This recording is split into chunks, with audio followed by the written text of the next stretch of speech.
75 жылдығына орай Сұлтанмахмет Торайғаров атындағы Павлодар облыстық кітапханасы «Жырлаймыз ұлы жеңісті» атты өлең оқу челленджін бастайды.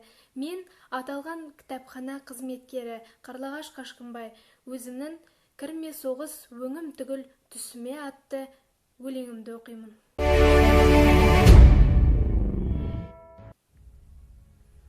Болмасам да Кендебайдай кер мінген. Соң соғыста небір сұмдық көрдім мен. Үш қазаққа бір автомат берсе де, жалаң қолмен жауға шапқан ермін мен. Қанын төккен ару қыз бен жас ұлдың өтеуіне көзден аққан жасымның. Бір намыс сол қолында қаруы, оң қолында қаламы бар қасымның. Бауыржанмын, арыстанмын ақырған, амалсыздан ата жауы ақырған. Бүркіт мінез Бигелдинов болдым мен, шауған оғы жаудырмандай шапырған. Үйде туып, жан бергенмін түздемен, қар бүркеніп жастанса да мұз денем. Әлиямен, мәншікпін мен дұшпанның, атқан оғы жүрек тұсын іздеген.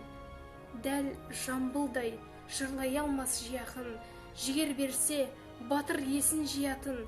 Қажымқамын, аққан терін кілемде, жеңіс үшін бір шаққа қиятын.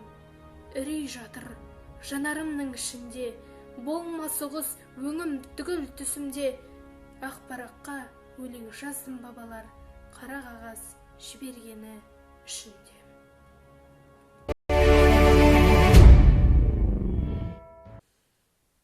Жырлаймыз ұлы жеңісті өлең оқу эстафетасын Қазақстан Жазушылар одағы Павлодар облыстық филиалы директорының жастармен жұмыс жөніндегі орынбасары, Баянтау газетінің бас редакторы ақын Еламан Қабділәшімге жолдаймын.